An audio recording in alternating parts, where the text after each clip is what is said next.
Hello mga katigangers. First break, salad. Ito yung salad of the day. May pekan na siya.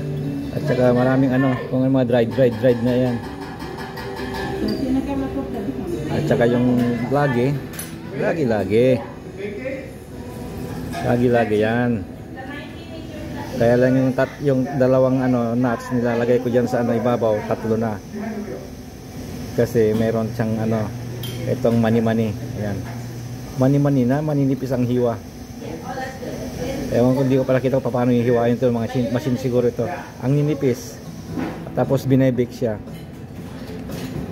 Kaya malutong. Kumurin ako ng La Fruta.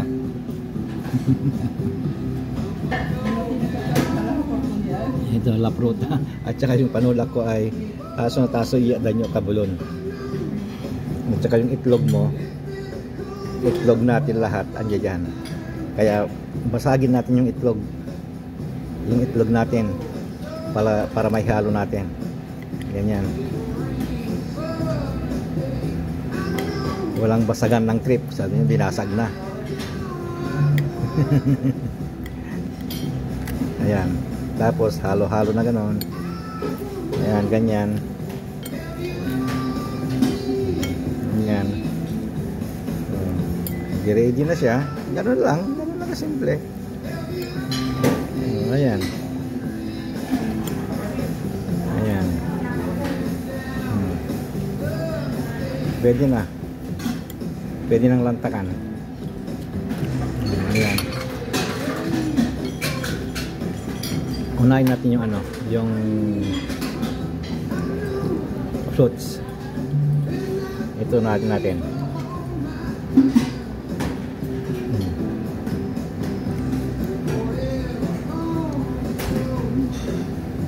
Yung blueberry maliliit. Pero matamis yung blueberry. Kuha tayo ng ito yung honeydew lemon.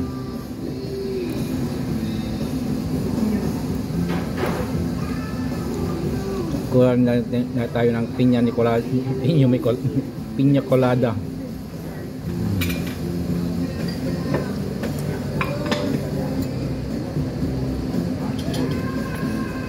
Ang piña rito whole year round ang piña.